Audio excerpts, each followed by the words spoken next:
Yeah, hi everyone. Hope you're doing well today. Nice and cold here, Phillip Island.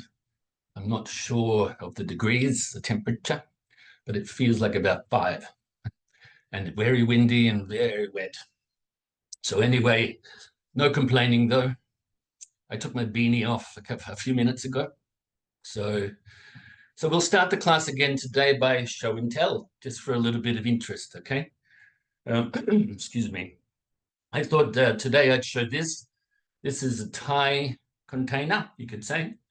Um, and it's got so-called Buddha relics in there. So I believe, so I've been told. And there's one bone relic in there and also some body relics. The body relics look like little gems, round gems, and the bone relic looks like a little bit of bone. I don't know whether you can actually see it or not. I'll try to sort of show it to you. I don't, probably not, but maybe you can, maybe you can't. So it's in there, and it was gifted to me in 2016 when I went to a conference in Bangkok, or actually Ayutthaya, in Thailand. And we all got it. All the people that came to the conference got something like this. And I was very fortunate to be one of those. So it initially just had the bone relic in there. And then I went to stay at a place run by a Thai family just for about a week or so afterwards.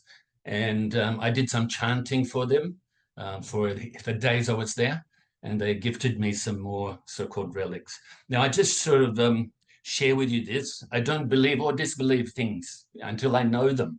So this is wonderful for inspiration to practice, for guidance to practice, you could say as well. But also, I don't disbelieve that they are real relics from the Buddha, because there seems to be lots and lots of them around.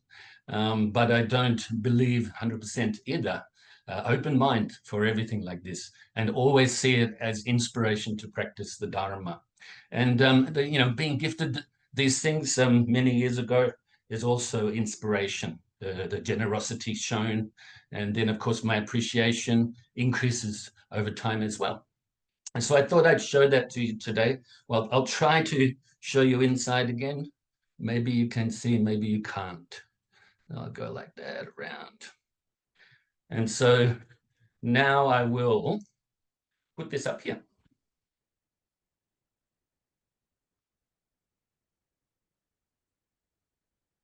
And then I also thought I'd show you, even though you've seen them before, here we have a tanka, a Tibetan image of Amitabha Buddha in the center, and some images around Amitabha Buddha as well, other Buddhas and Bodhisattvas.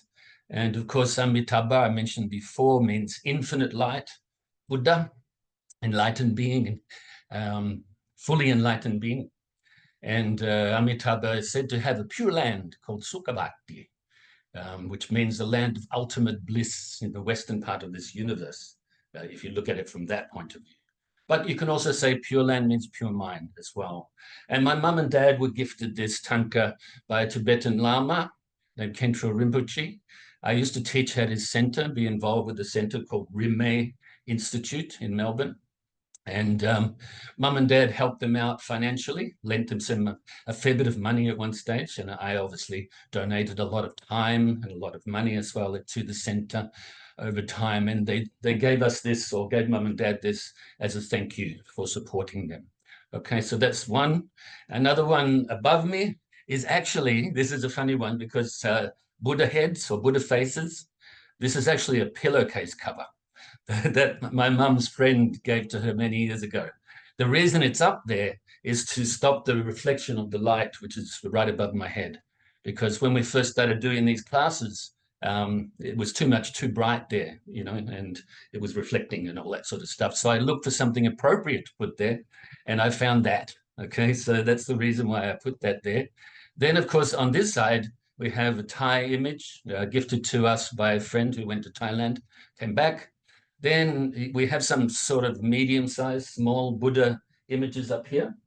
The blue aqua type colored one was gifted to my mum by her dog washer, the lady who washes our dogs over many years. And my mum said, "Oh, that's very beautiful, in the garden." And she gave it to my mum at that time. Then the one in the center there, the carved one, the wooden carved one, was gifted to me in 2017 in Colombo in Sri Lanka by the Sri Lankan government, the Bodhicitta minister. So the minister for the Buddhist practice, for Buddhism, okay?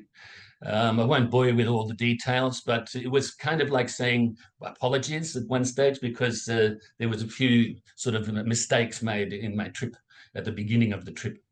They forgot to pick me up at the right time and pick me up the next day. So I had to get myself a hotel for the night. I arrived around about 11 p.m. So I didn't really know what to do. So they picked me up the next morning, which is fine. That's life. And so they gifted me this and also a beautiful elephant that Mum has out in the living room. And that's all.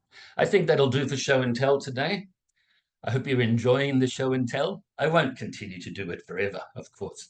But if I can find some things that I think of, then to show you some interest for inspiration to practice, but also, I guess sharing some things in my past and some gifts, either I gift or they gift, like that. Generosity is always good, the door to the Dharma. Okay, so let's do the chanting now. Namo tassa bhagavato arahato sammasambuddhassa. Namo tassa bhagavato arahato sammasambuddhassa. Namo tassa bhagavato arahato sammasambuddhassa. Buddham saranam gacchami. Dhammam saranam gacchami. Sangham saranam gacchami. Dutiyampi buddham saranam gacchami. Dutiyampi dhammam saranam gacchami. Dutiyampi sangham saranam gacchami. Tatiyampi buddham saranam gacchami. Tatiyampi dhammam saranam gacchami. Tatiyampi sangham saranam gacchami. Namo Buddhaya, Namo Dharmaya, Namo Sanghaya. Namo Buddhaya, Namo Dharmaya, Namo Sanghaya. Namo Buddhaya, Namo Dharmaya, Namo Sanghaya. I take refuge until I am enlightened in the Buddha, the Dharma, and the Sangha. Through the positive potential I create by practicing the 6 paramitas, may I soon attain enlightenment in order to benefit all sentient beings. I take refuge until I am enlightened in the Buddha, the Dharma, and the Sangha. Through the positive potential I create by practicing the 6 paramitas, may I soon attain enlightenment in order to benefit all sentient beings. I take refuge until I'm enlightened in the Buddha, the Dharma, and the Sangha. Through the positive potential I create by practicing the 6 paramitas, may I soon attain enlightenment in order to benefit all sentient beings. May all sentient beings have happiness and its causes. May they be free from suffering and its causes. May they never be parted from the happiness beyond suffering. May they abide in equanimity, free of bias, attachment to the near, and aversion from the far. I shall cause this. Great compassionate Buddha, please inspire me to be able to do so. Reverently, I prostrate with my body, speech, and mind, and present clouds of every types of offerings, actual and mentally transformed. I confess all of my negative actions accumulated since beginningless time, and rejoice in all the virtues of all holy and ordinary beings. Please remain until cyclic existence ends, and turn the wheel of Dharma for all sentient beings. I dedicate the virtues of myself and others to the great enlightenment. However innumerable all sentient beings are, I vow to save them all. However inexhaustible my delusions are, I vow to extinguish them all. However immeasurable the Dharma teachings are, I vow to master them all. However endless the Buddhist way is, I vow to follow it completely. Om Mani Padme Hum. Om Mani Padme Hum. Om Mani Padme Hum. Tayata Gate Gate Parasam Gate Bodhisoha. Tayata Gate Parasam Gate Bodhisoha. Tayata Gate Parasam Gate Bodhisoha. So now time for some meditation. So get yourself comfy.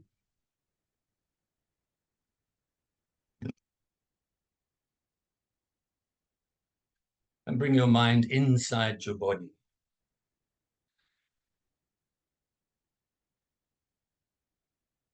We'll go from the bottom to the top of the body. So release the tension as you focus on different areas in the body. So release the tension from around your feet, bottom and the top of your feet.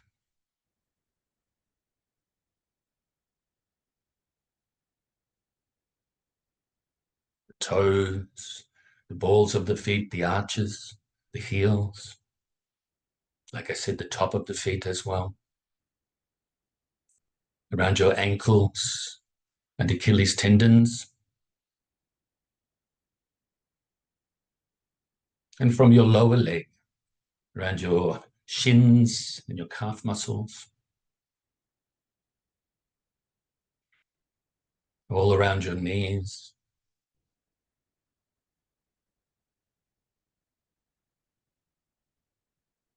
and your upper leg,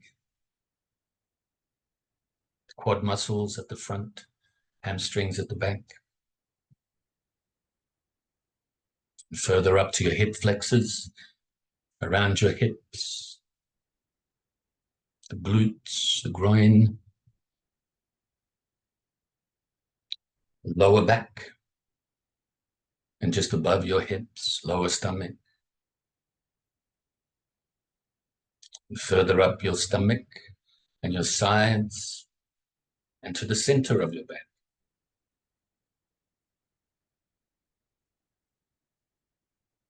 Your chest area, underneath your arms, and your upper back.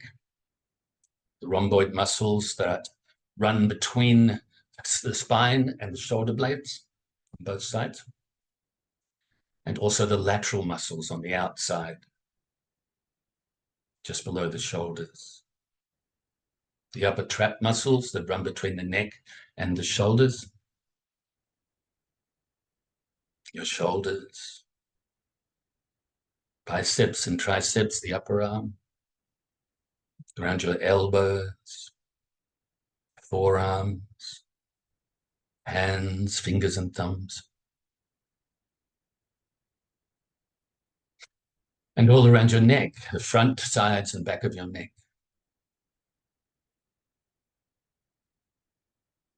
The back of your head, sides of your head, around your ears and temples, around the cheekbones, cheeks, the jaw. Make sure you're not clenching your jaw. Your chin and mouth, inside and outside, with the tongue resting on the upper palate, above the top teeth in the mouth, lips gently touching. Your nose and sinuses, eye sockets and eyes. Make sure you're not frowning on your forehead. And finally, the crown of your head. So now scan your body once more to see if there's any leftover tension that you can release. And if there is, do so.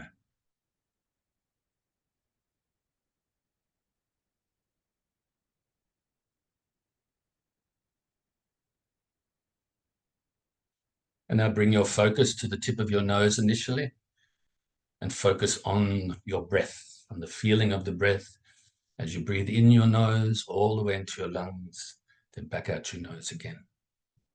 Breathing in and breathing out.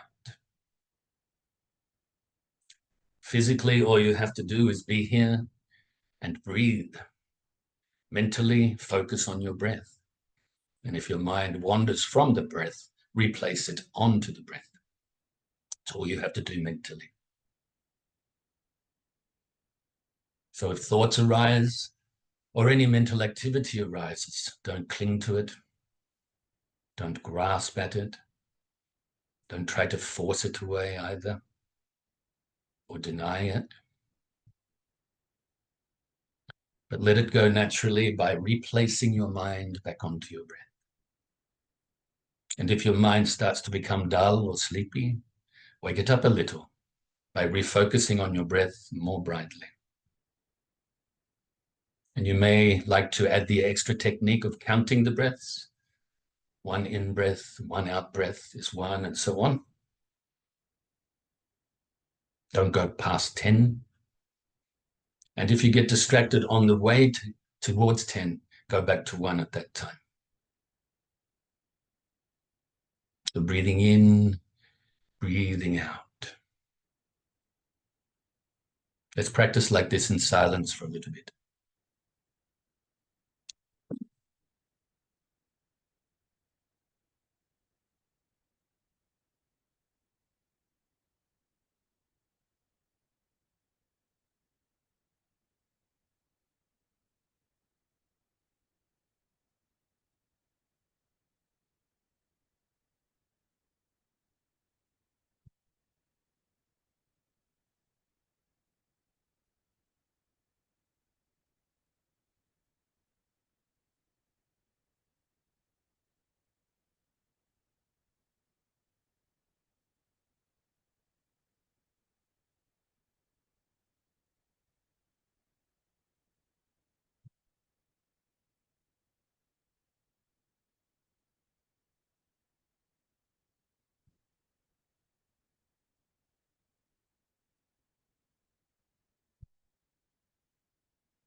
So now we can feel pleased with ourselves for engaging in the practice and fill ourselves with universal loving kindness.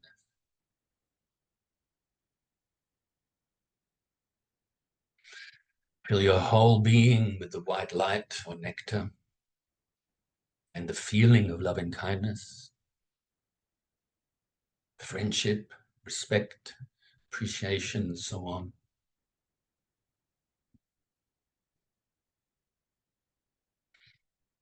Fill yourself with so much loving kindness now, immeasurable.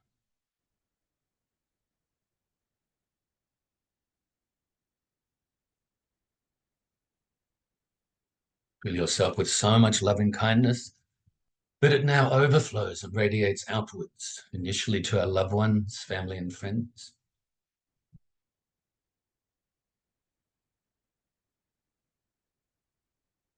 Filling them with the universal loving kindness in the form of the white light as well. May they be happy, free from suffering, and be peaceful.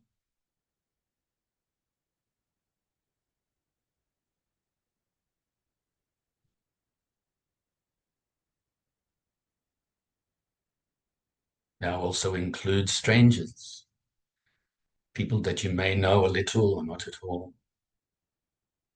Fill them with the universal loving kindness, the white light as well. May they also be happy, free from suffering, and be peaceful.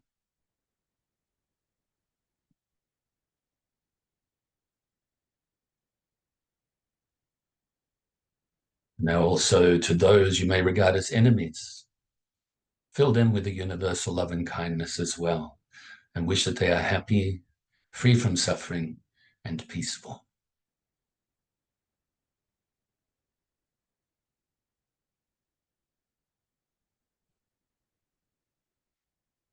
Now let's radiate further and further distance-wise, starting initially around your immediate area, to all living beings now, not just people. To the living beings that are born from wombs, from eggs, from moisture, through transformation. Living beings that live in the waters, on the land, fly through the air. All sentient beings, whether weak or strong, great or small, short or tall, seen or unseen, near or distant, born or to be born. May they all be happy, free from suffering, and be peaceful. And now throughout your whole state or county, your radiation of this loving kindness now is gathering so much momentum, covering vast amount of ground throughout the other states.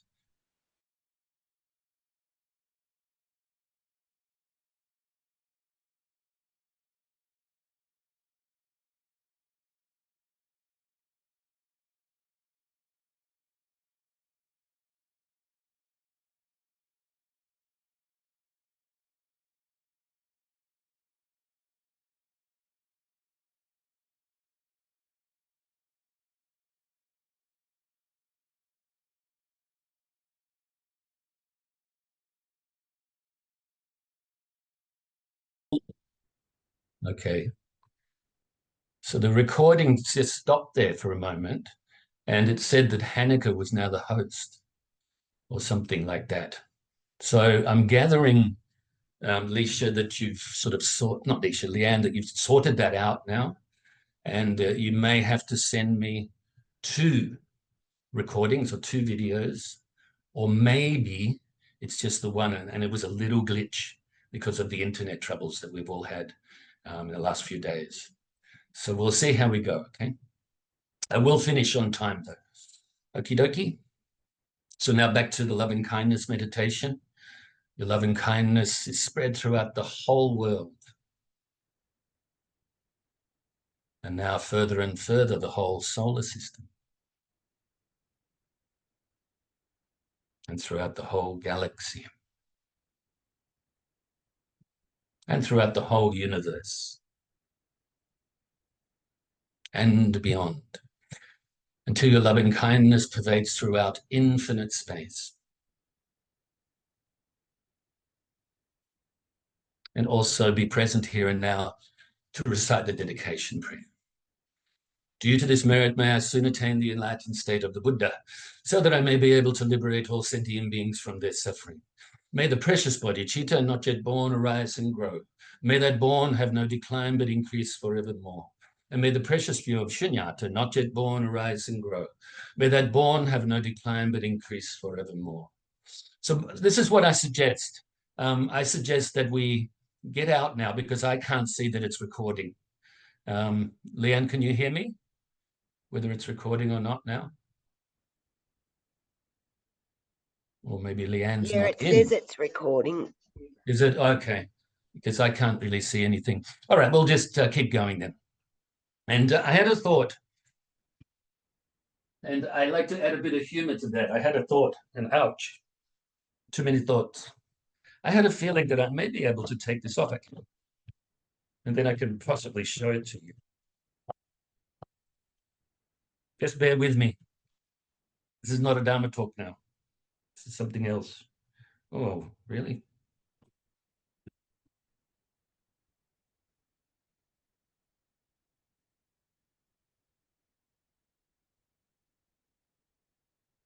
Ah, yes, there we go. I've only ever opened it once. I actually did have one extra one as well, but I gave it to my friend Kian, who some of you guys know, to her and her husband Peter. Okay, so very small. Sorry for showing you the top of my head.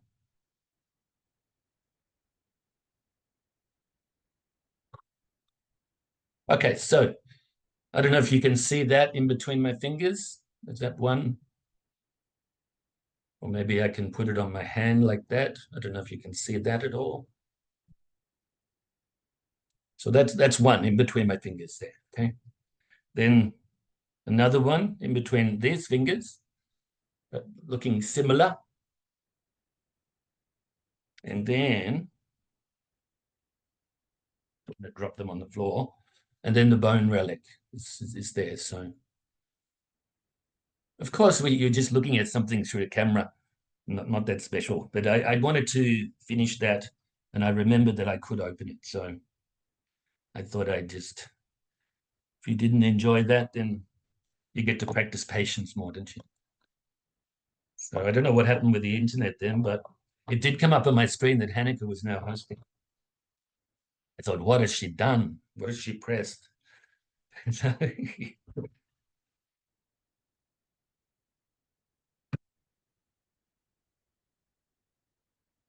All right, so now we're continuing to talk about the contemplation on impermanence as part of the contemplation on the four preliminary contemplations. Okay, so as you know, we've already gone through the precious human life, and we're up to part 3 now of impermanence.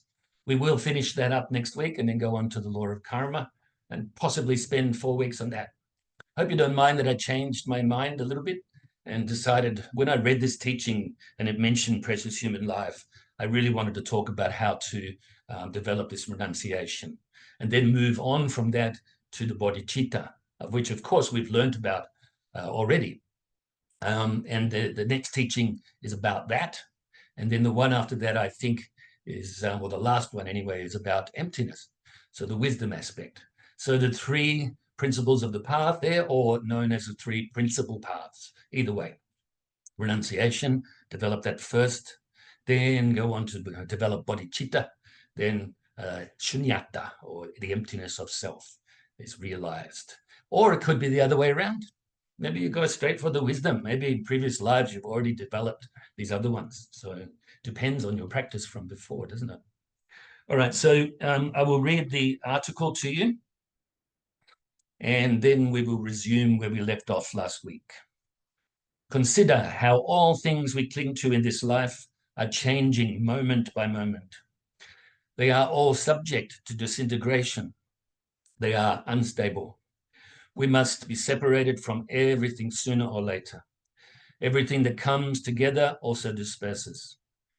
All meetings end in partings. What is here today is gone tomorrow. What rises falls. All health ends in sickness. Youth ends in old age. Since birth we carry our death. There is no place that death cannot find us. We cannot add a single day. We relentlessly move in its direction. Nothing can protect us. No wealth, no possession, no friend, no reputation, no success, no power, no beauty. Nothing can turn back death. That's where we left it off last week. All we have worked for our whole life will be swept away. We cannot take even a single atom of our prized possessions with us, or a single hair of this body that we have long served and cherished. All we will take with us is the karma that we have collected during our vain pursuit of worldly happiness during this and previous lives. We should contemplate well on the fact that life is fleeting and passes quickly, like a dewdrop on the tip of a blade of grass, which soon dries up when the sun rises. We should realize that there is never enough time to do the things we want, and that nothing lasts. We should contemplate well on the fact that death is certain, but the time of death is uncertain. Lifespans are not fixed. Sometimes the young die before the old, the healthy before the sick. The things that cause our death are many, whilst the things that keep us alive are few. And they can also cause our death. The body is fragile and easily hurt. Furthermore, at the time of our death, our loved ones cannot help us. Our possessions cannot help us. All the worldly activities we have devoted our lives to cannot help us. Attached to things of this life, we think that impermanent things are permanent. We think that suffering things are happiness. We think that impure things are pure. We should realize that the only thing that can help us at the time of death is the mind trained in the Dharma teachings.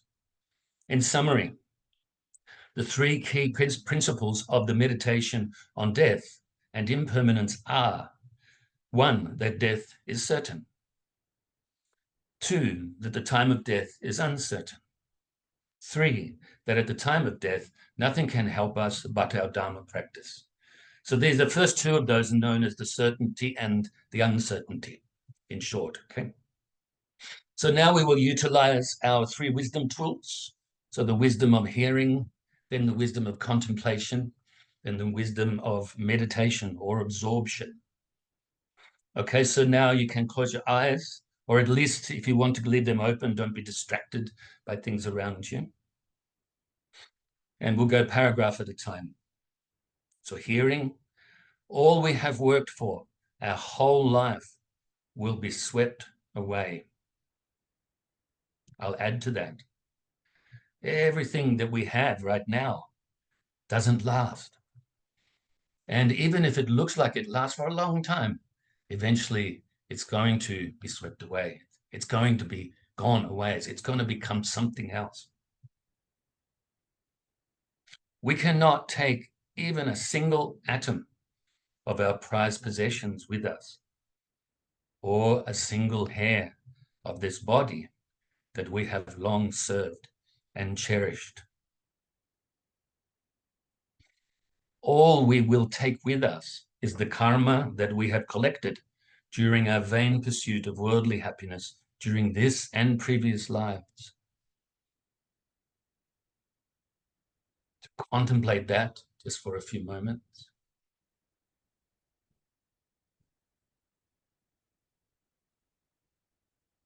We've spoken about these things many times over the years, so you should know it, even if we only can understand at the moment the gross aspects of impermanence. We also can understand that impermanence actually is constantly changing. It's constantly impermanent. It's not like it goes from one thing to another. It's just in a constant state of flux. This is more subtle understanding. So absorbing your mind with this understanding.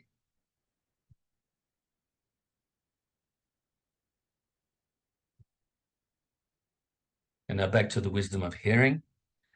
We should contemplate well on the fact that life is fleeting and passes quickly, like a dewdrop on the tip of a blade of grass, which soon dries up when the sun comes out or the sun rises. We should realize that there is never enough time to do the things we want, and that nothing lasts. And this is not a negative. To know this impermanence, to understand this impermanence is fantastic. It means we're not going to cling to everything. We're going to give up the causes of suffering, and therefore give up suffering. So everything is fleeting, passes quickly. Think about the sun when it dries up, that little drop of water. And we always want to do things. This wanting, this grasping, this clinging is what is the cause of suffering, based on ignorance, of course. Now back to the wisdom of hearing. So I gather you've actually used the wisdom of contemplation there and also absorbed your mind. So we should contemplate well on the fact that death is certain, but the time of death is uncertain. Lifespans are not fixed. Sometimes the young die before the old and the healthy before the sick. The things that cause our death are many, whilst the things that keep us alive are few. And even these things that keep us alive, they can also cause our death. For instance, if you accidentally eat some poisonous food or something. So this food's keeping you alive, but then also this food can cause the death. The body is fragile and easily hurt. So contemplate this and then absorb your mind with it.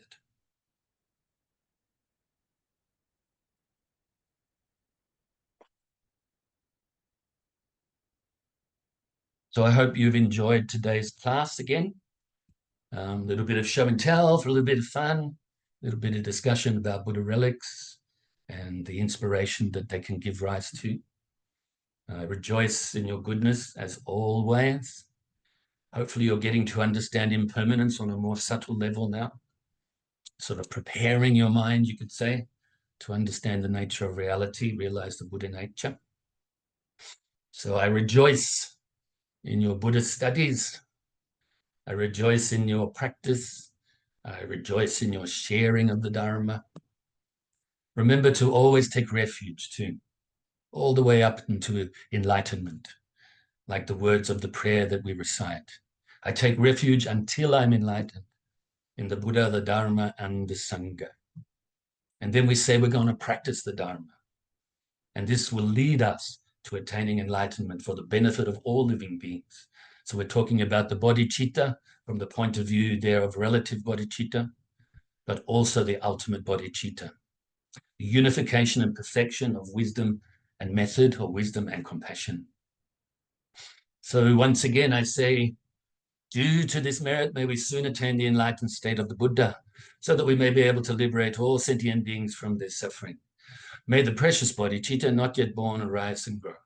May that born have no decline but increase forevermore. And may the precious view of shunyata not yet born arise and grow. May that born have no decline but increase forevermore. Namo Buddhaya, Namo Dharmaya, Namo Sanghaya. Namo Buddhaya, Namo